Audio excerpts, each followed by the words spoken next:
soldiers rappelling down this 100-foot cliff. And so after we watched them do that, the commanding officer, he came to all the Boy Scouts who were kind of sitting there in a half circle, and he said, all right, how many of you would like to rappel down that cliff? And everybody's hands around me just shot up in the air. And before I could stop myself, my hand went up in the air too. And I didn't want to raise my hand, but the peer pressure, because I was completely afraid of heights. I wouldn't ride a Ferris wheel or anything like that. And so before I knew it, I was on top of this cliff, and there was a soldier standing in front of me, and he's hooking up me into the harness, and he's buckling everything together. And then he said, all right, walk over there. Next thing I know, I'm standing in front of this soldier with sunglasses on his face, and he's taking this rope and he's running it through the harness that's out on my body. And he said, all right, I want you to turn around. And he's a soldier, so what are you going to do? But like, yes, sir. And so I turned around, my back's to the cliff, and he said, now I want you to take one step backwards over the cliff. And I was like, what? And he kind of lowered his sunglasses and he looked me right in the eye and he said, I want you to trust me. And he started to explain how the harness worked and how the ropes worked and all of that. And he said, this will hold up to 5,000 pounds. And he said to me, he said these words, I'll never forget them. The soldier looked at me and he said to me, he said, trust me, I will not let you fall. And I very slowly, very gingerly, because I was left with a choice. Either I was going to trust him or I wasn't. And so I very slowly, gingerly stepped back over the cliff. It was the hardest step of faith I've ever taken in my life. And it was after you do, and this, after you take that first step of faith, the other ones get a little bit easier after that. And finally, after I got down this 100-foot cliff, I was like, that was fun. And I wanted to do it again because I was willing to take that first step of faith. And that wasn't the only time I've ever had to take a step of faith in my life. There's been other times where I've kind of had to take that figurative step of faith, right? There's been times in my life where I've had to take the step of faith financially, or take the step of faith relationally, or take the step of faith emotionally or spiritually. And I don't think I'm too much unlike all of you here today as well, where maybe there's been times where you've received the diagnosis and you've had to take the step of faith. Where you've had the children who've walked away and you've had to take the step of faith. Or you've had a relationship that has dissolved and you've had to take the step of faith. And you're standing there and really this is what really clarifies a lot of things in our life is when we come to those quote unquote cliff moments in our life. Where are we going to lean? Where are we going to step? Who are we going to trust in that moment? Because the truth is, and you all know this, and I say this so many times to you in so many different contexts, but right, all of us at one point or another are going to have to take that step of faith. And maybe you're coming out of a cliff moment in your life where you've had to take a step of faith and you weren't sure how it was going to work out, but you did it and you saw your faith grow as a result of it. Or maybe right now, as you're sitting here, you're in the midst of a cliff moment in your life and Jesus is asking you, hey, will you trust me in this? Will you take that first step of faith over the cliff and trust me in this? And if that's not the case, all of us in this room, at some point or another, either very future, all of us are going to be asked by Jesus to take a step of faith. And when we take that step of faith, what Jesus is asking us to do is simply this is the take-home truth today. He's just simply asking all of us to walk by faith. Just walk by faith. We've all heard that before. If you've been around church for any length of time, or maybe even not around church, you've heard that phrase before. Like sometimes we just got to walk by faith. And that idea of walking by faith is so important in our lives because all of us have encountered those people in our lives, right? Those people in our lives who very clearly walk by faith. Like they had those cliff moments in their life and you've watched them and the confidence they have is unmistakable. The joy that they have in their life as they walk through this with faith is unbreakable. The peace that they have throughout all of this is just unmistakable in their lives because you watch them and they walk by. This series through John as we're looking at those signs that Jesus performed. John said the things that Jesus did were not just simply miracles, but they were signs. They were intended to show who Jesus was and help people to understand. The signs were there, people, to the fact that Jesus was who he said he was. And ultimately, these signs point us to that truth that we find in John chapter 14, verse 6, where Jesus said, I am the way, the truth, and the life, and no one comes to the Father but through me. All of the signs that Jesus performed were ultimately designed to get people to believe in him. And as we look at this, I said this last week, as we look at these signs that Jesus performed in the Gospel of John, all of them end with someone believing in Jesus. Because it wasn't just about the sign, it was about who the sign pointed to. And last week we looked at that first sign where Jesus turned water into wine. It's the only one that rhymes. Remember that? Okay. So anyways, the first sign, Jesus turned water into wine. It's the only one that rhymes. And there we saw that Jesus makes all things new, including you. And how I encourage you at that moment to invite Jesus into your situation, to allow him to bring restoration to your situation, whatever it is that you're facing in your life.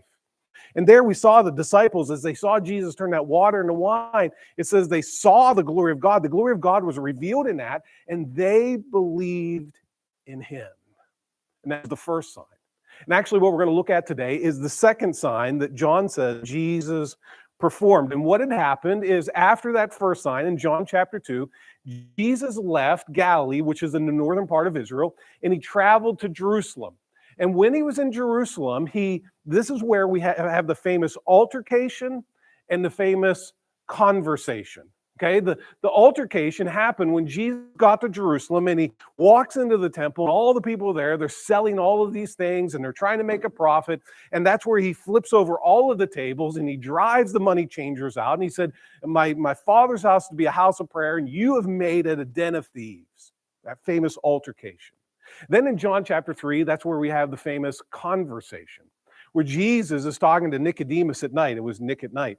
Those of you young enough or old enough to remember that. Okay, so at Nick at night, Jesus is having that conversation with Nicodemus, and that's where Jesus makes the famous statement to Nicodemus, for God so loved the world that he gave his only begotten son, that whoever believes in him would not perish, but have everlasting life. And so everything kind of wraps up in Jerusalem, and Jesus is heading back north again to Galilee. And in John chapter 4, that's where he encounters the Samaritan woman at the well. And he explains to her about how he is the living water. And he traverses back through Samaria and comes back to the northern part of Israel, again, back to Galilee. And that's where we're going to pick it up this morning in John chapter 4, beginning actually in verse number 46. So Jesus has come back into the region of Galilee, the northern part of Israel. And here we're going to see Jesus' encounter with a man and how this man learned to walk by faith. And if you have a Bible that has headings in your Bible, you can probably read the heading there, and it explains to you everything that's going to happen and everything that we're about to read today. And it's the healing of the nobleman's son, or maybe you have one that says the healing of the royal official's son. But in any case, that's what happens here. And so we're going to look at this and see how this official saw the sign and how it pointed to Jesus, and how as a result of it, he began to walk by faith. So the first thing we see is the official's trouble. Like he had some trouble in his life. He was in the midst of a cliff moment in his life, a situation where he was going to be asked. It's going to be required of him just to simply trust Jesus at this moment in his life. And it starts in verse 46, and it says, "Therefore, he came again to Cana of Galilee." Now, when we read that, you're like, well, Cana of Galilee, that kind of sounds familiar. And John, as he was writing the Gospel of John, said, it probably should sound familiar to you, because if you've read what I've written thus far, he says, "Therefore he came to Cana of Galilee, where he had made water into wine." And you're like, oh, yeah, that was the first sign. He changed water into wine, and it's the only one that rhymes. Okay, and so okay. So now we have context as to where Jesus is located. And it's good. And John went on, and there was a royal official whose son was sick at Capernaum. Now, Jesus says that this man was a royal official. which means that he worked for a king. He was part of the royal entourage, which meant that this was a man who was very powerful. He had a lot of influence. He was probably wealthy. And John said that this royal official's son was sick. And I can only imagine that if it's this man who's in this position in life, he probably had access to the best doctors around. He probably had access to the best medications that money could afford. And I can only assume that this royal official tried everything. He visited all the doctors. He got referrals to all the specialists. He got all the medications that he could get in order to treat his son so that his son could get better. But his son didn't seem to get better. And actually, as we continue to read on here, we discover that his son's condition actually worsens. Because John said in verse 47, when he heard that Jesus had come out of Judea into Galilee, he went to him. And so this, like, I've exhausted every option that I can think of, every option that money can afford, and it's just not working. And so now he comes to Jesus.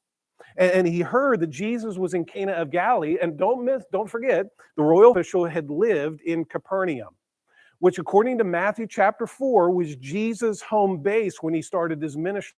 So this royal official had probably heard the things that Jesus had performed and maybe even witnessed some of the things that Jesus had done or heard some of the teachings that Jesus had given. And so he realized at this point, I've tried everything else. Now maybe my last option is to find this man Jesus, because I've heard about what he's done. I've maybe seen some things that he's done. Some people have told me about some things that he's done. So I've got to find him because he can probably help my son. And then in verse 47 went on. And so he found Jesus, he went to him and was imploring him to come down and heal his son, for he was at the point of death.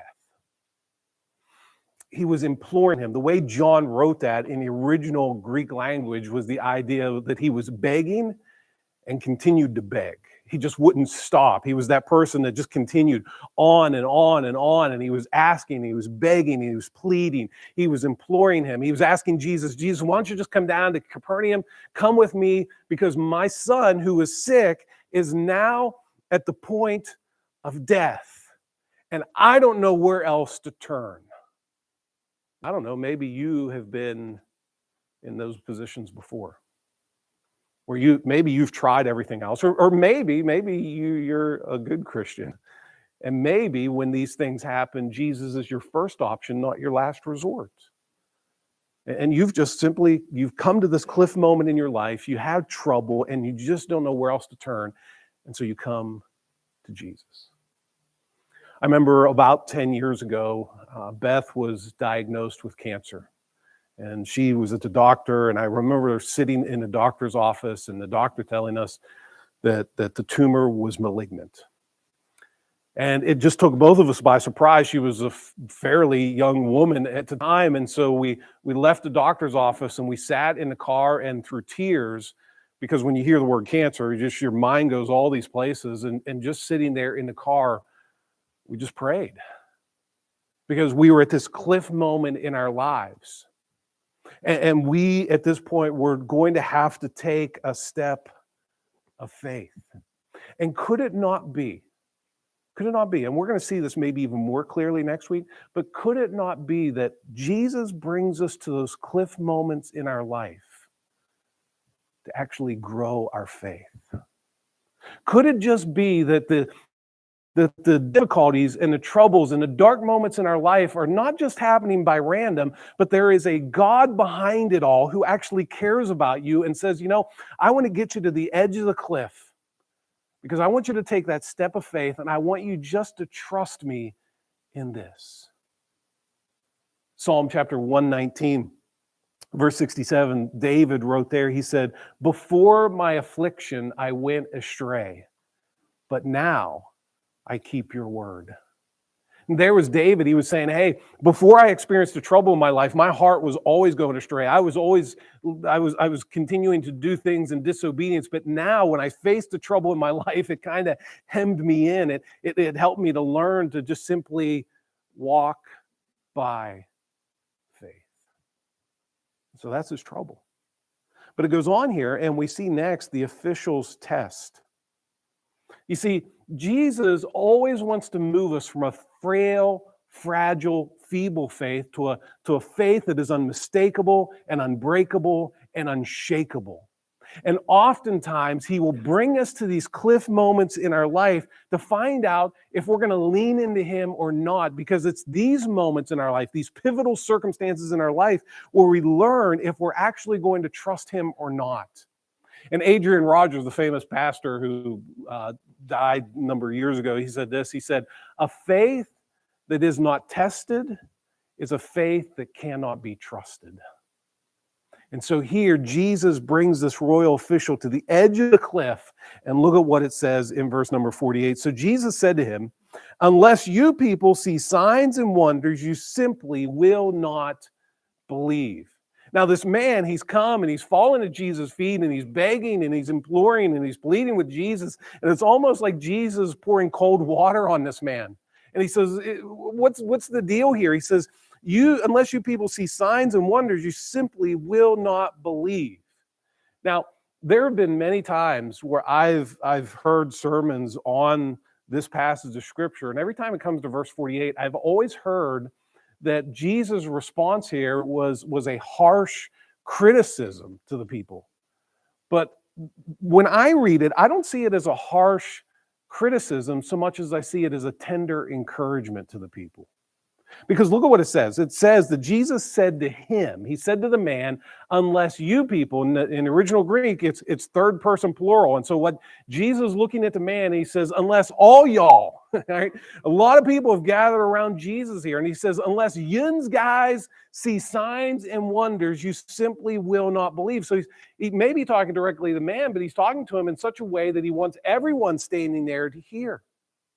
And if you go back to verse 44, before this account is written about, John wrote these words. He said, "For Jesus himself testified that a prophet has no honor in his home country." And so that kind of sets the scene for about what's to happen here.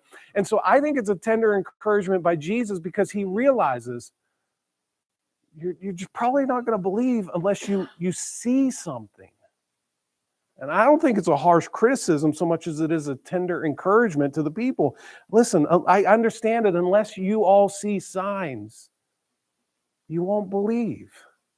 And that's John's whole point in this entire gospel, is that Jesus performed these signs so that they would point to who Jesus was.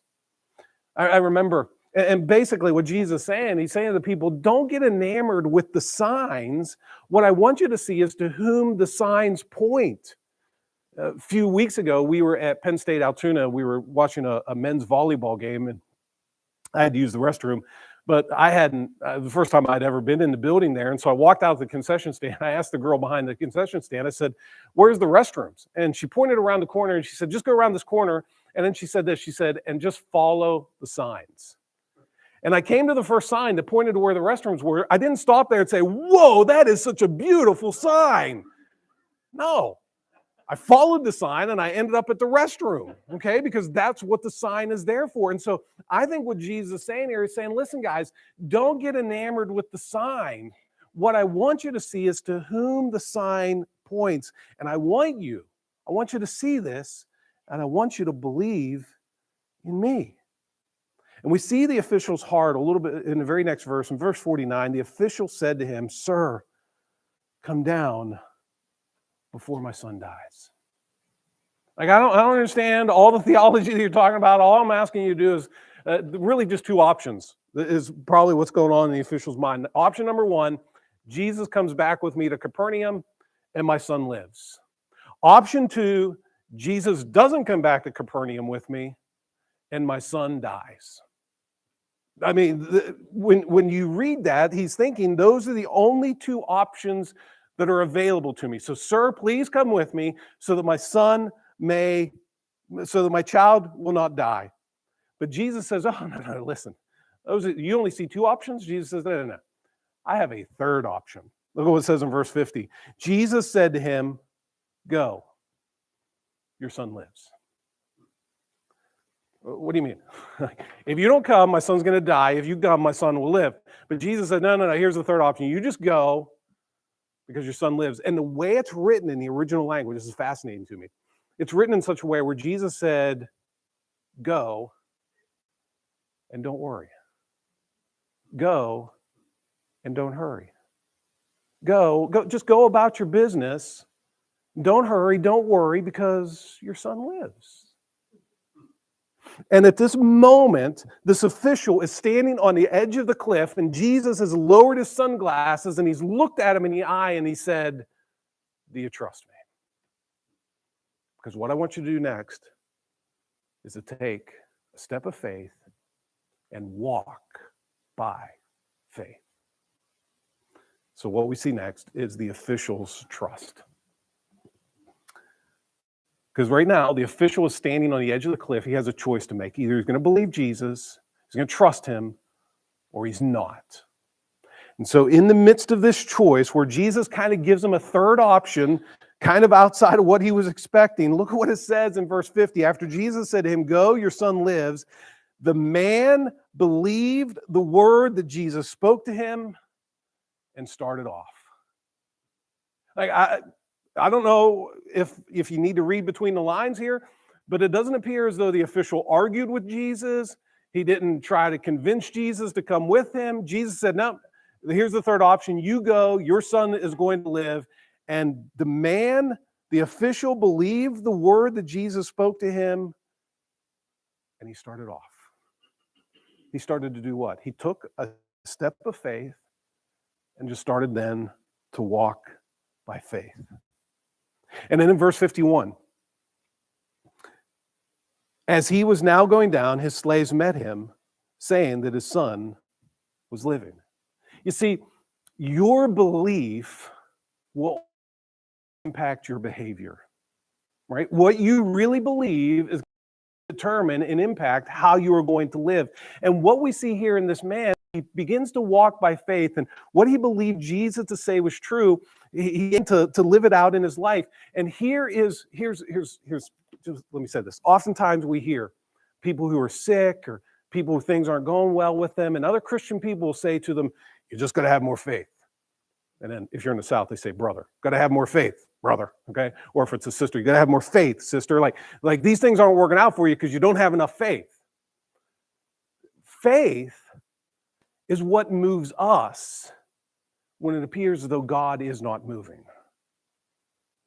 Faith does not always necessarily move God in the direction we want him to go, but faith will always move you and I when it appears as though God is not moving at all.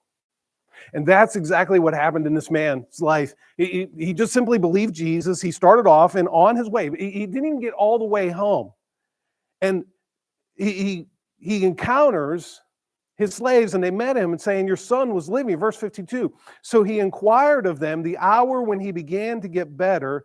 Then they said to him, yesterday at the 7th hour, the fever left him. The most fascinating word in that entire verse, for me, is yesterday. Yesterday.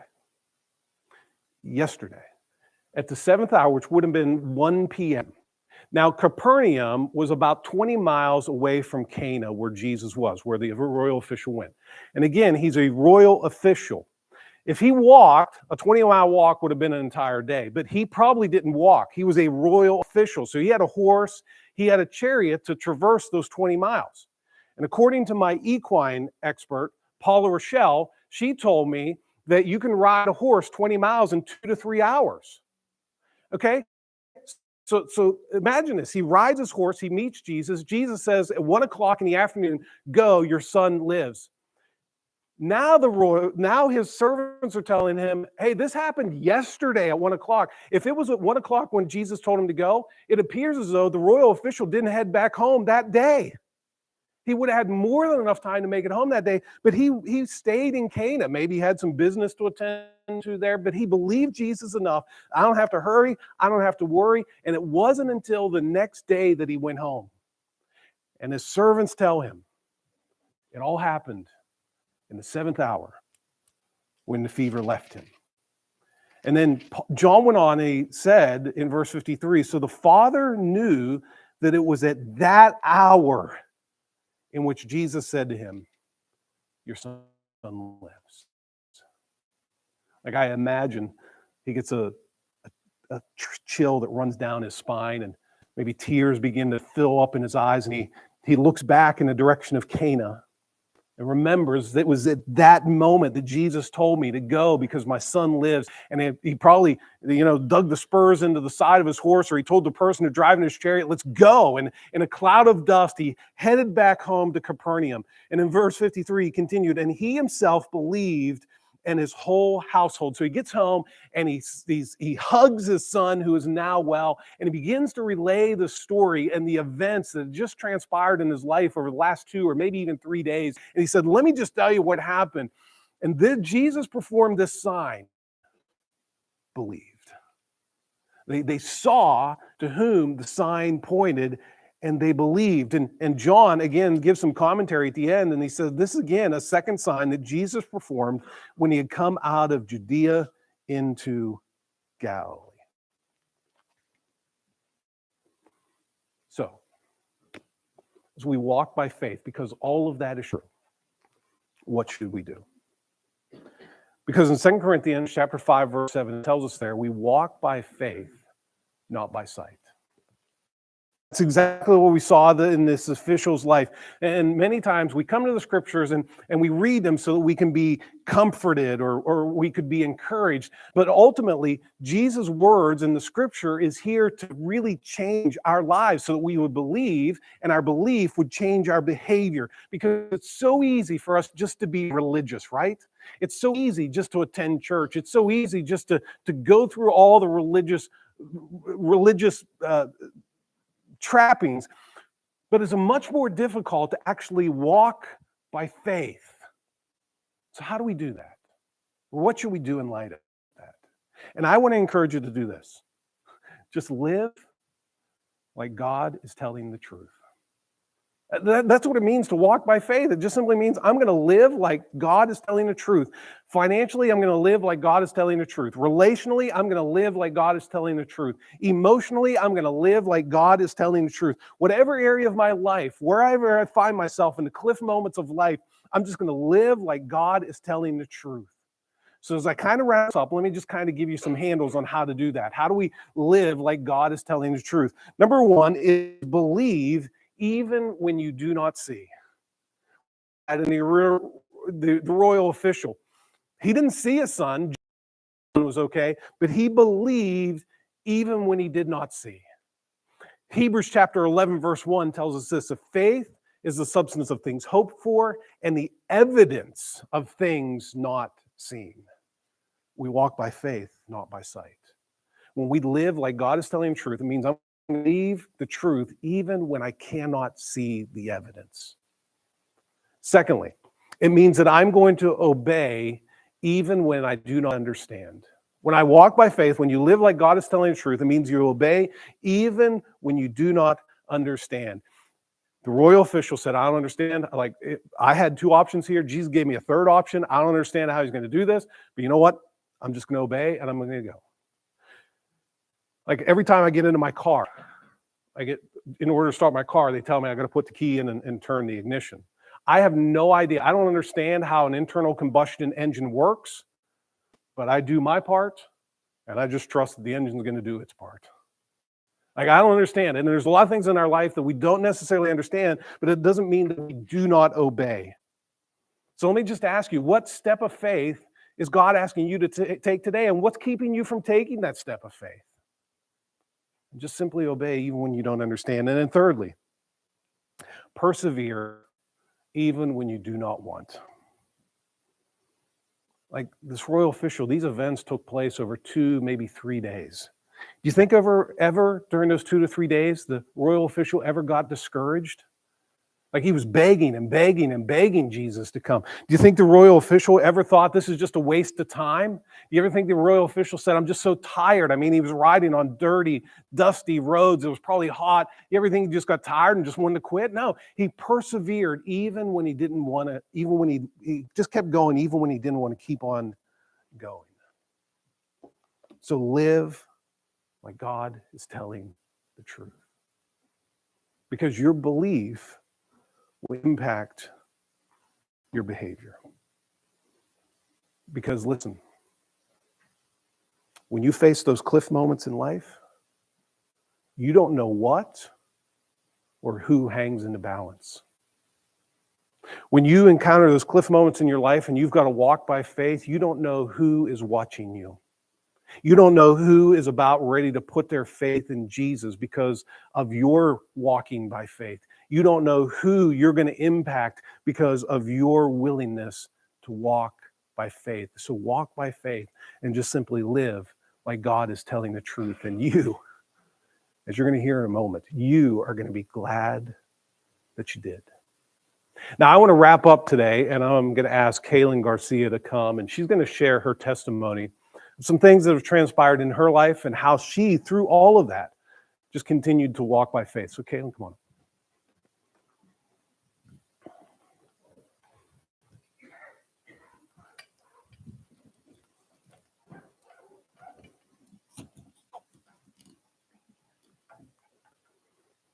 Good morning.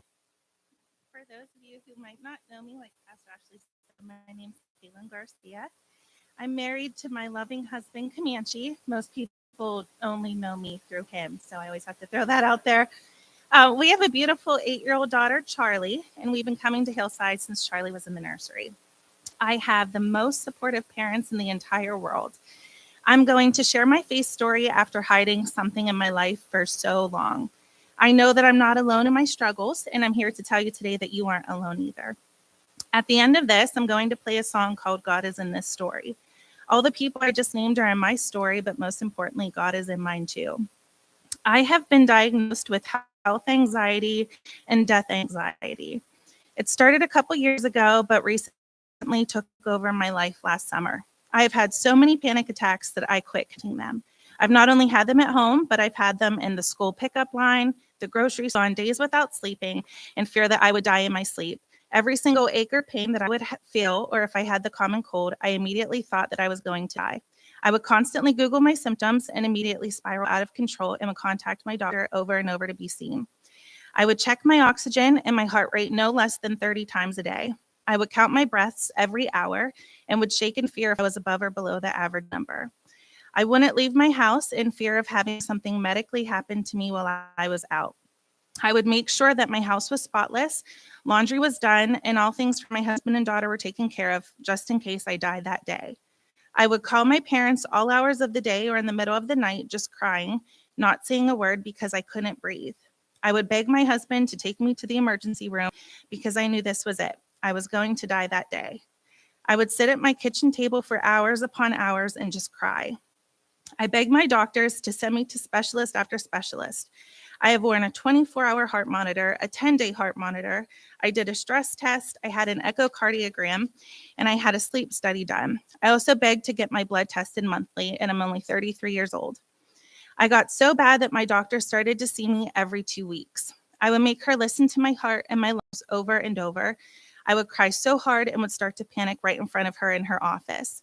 Even when leaving the doctor's office and she told me that I was fine, I would sit in my car in the parking lot and have a panic attack that she was wrong and something was not right.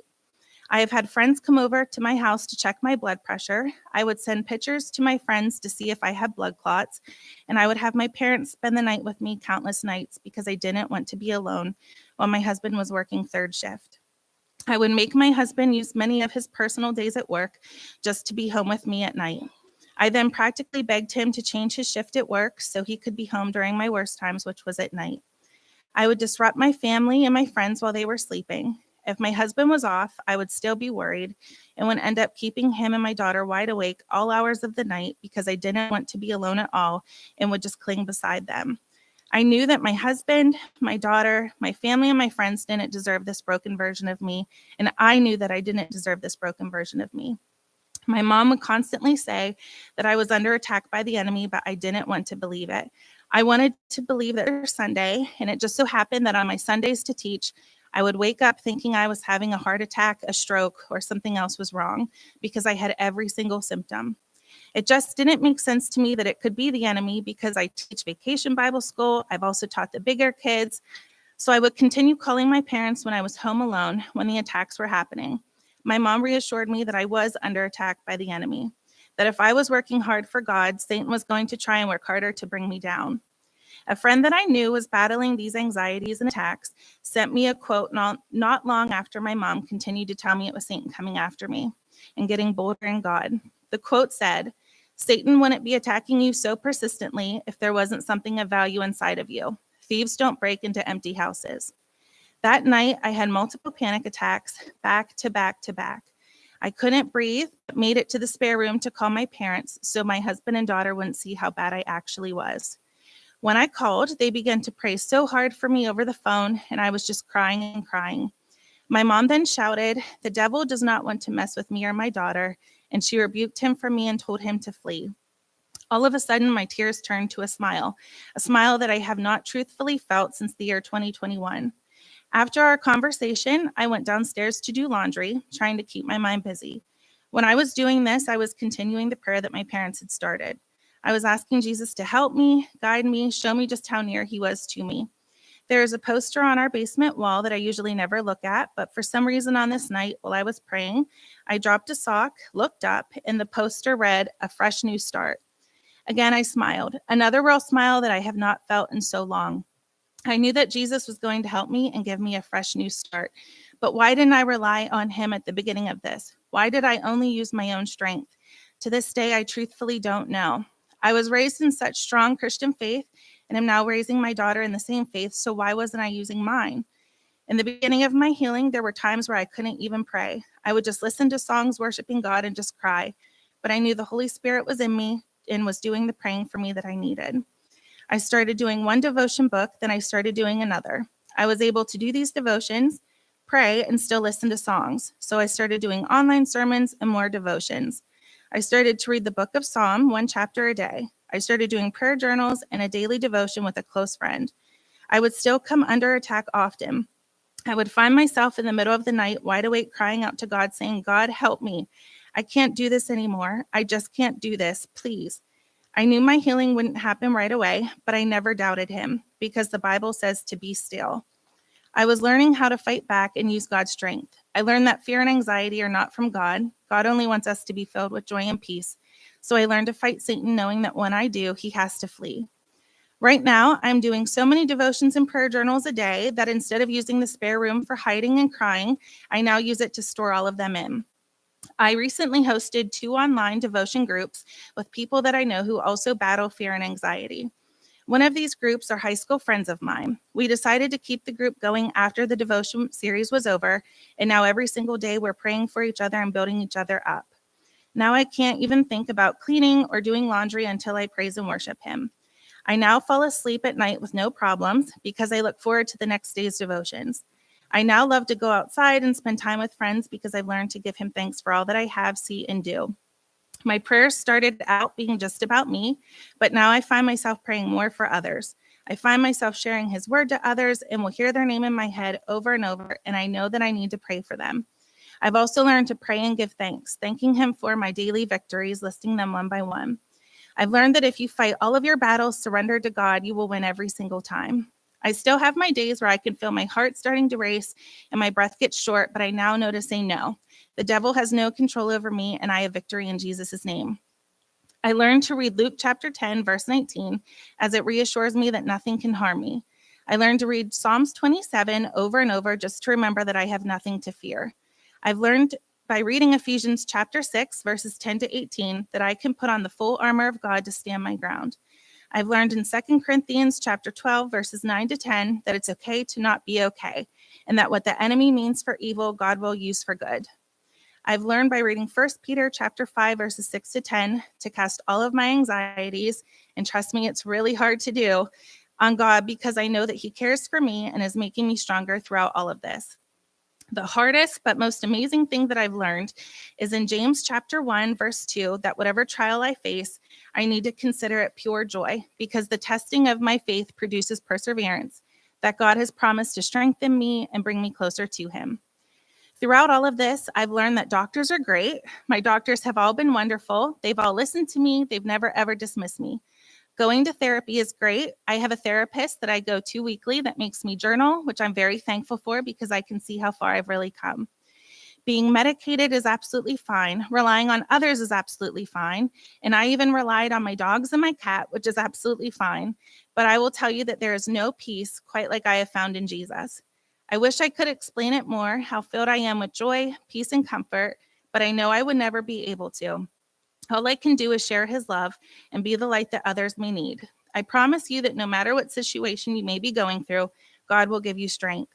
Sharing this today was something I knew I always wanted to do, but I didn't know when it would happen because I felt like I would be under the control of anxiety forever. But here I am. Looking back at my first ever prayer journal, here is what I wrote on my very first day. Lord, I pray that I overcome my anxiety and all panic. Any negative, fearful, or anxious thoughts, I pray it leaves me. I pray that you soothe my troubled heart. Lord, I am so scared. I'm so tired of my anxiety, my panic attacks, and my fear. I know with you I don't need to be, but I pray that my trust becomes so strong and that my heart and mind are healed. I pray that I am healed to become a testimony for others, to share my faith story and shine a bright light. So just as I said in the beginning, God is in my story, and I pray that he's in yours too.